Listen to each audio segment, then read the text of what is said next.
Good day. So, ito naman po yung third project proposal ko po para po sa prototype sa Technopreneurship, pati na rin po para sa workshop 2 ng Miro.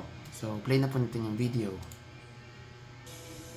I-times 2 ko lang po ulit yung playback speed para po mas mabilis. Ayan. Para po pa na magkaroon kayo ng idea kung para saan po itong video na piniplay po natin is this time naman po, about naman po ito sa water hydropower na DIY po, no? Source ng energy, hydropower source of energy na DIY. So makikita po natin na from bottle cup, nilagyan po niya ng mga popsicle sticks, then binutas niya yung gita gamit ang soldering iron. So yung hydropowers, same concept lang po siya sa wind. Ang pinagkaiba lang po is reliable naman po ito sa water flow or sa continuous water current. So yan, nagka-touch din po siya ng dinatouch niya po yung DC motor doon sa isang base po, no? Then naglagay po siya ng mga plastic cup sa mga dulo ng bawat popsicle stick kung saan ito yung iikot, no, para mapag-generate po ng electricity. So yan, naglagay na po siya. Okay.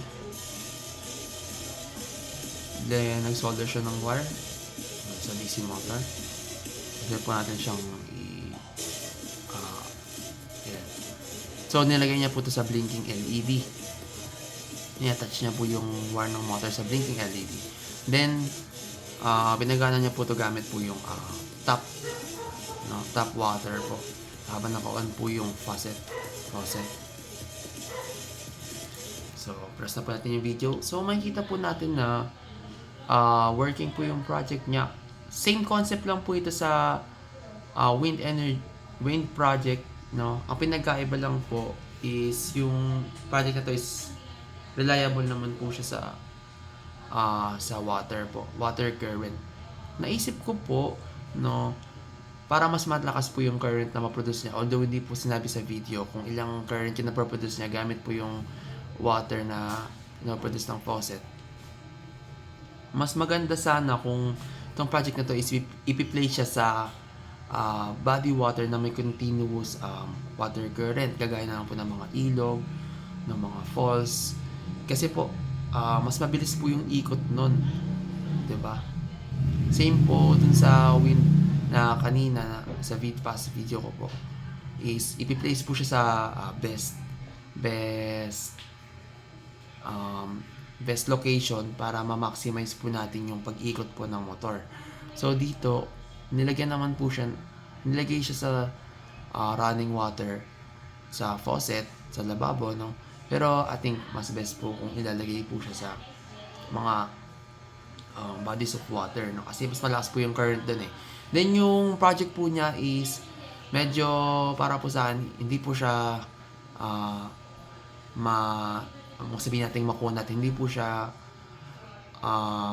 tough or hindi siya paano ba sabihin natin, hindi ko pa maano yung correct term, pero hindi po siya yung durable, hindi po siya high quality, no? Parang popsicle sticks is madali lang po masira kapag strong current, water current na po yung dadari sa kanya. So the best po niyan is mas i-improve po yung project, same concept pero i-improve yung project. Then kung possible, lalagyan po siya ng USB type, no?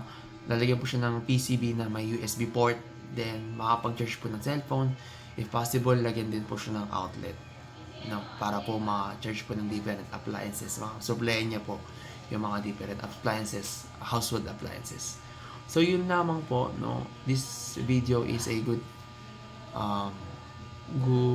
demonstration ng hydroelectric power, no, which is 100% free electricity po, and makakatulong po ito para sa future project po na gagawin po namin, and good idea po ang nasi-share ng video nito. Yun lamang po, and thank you.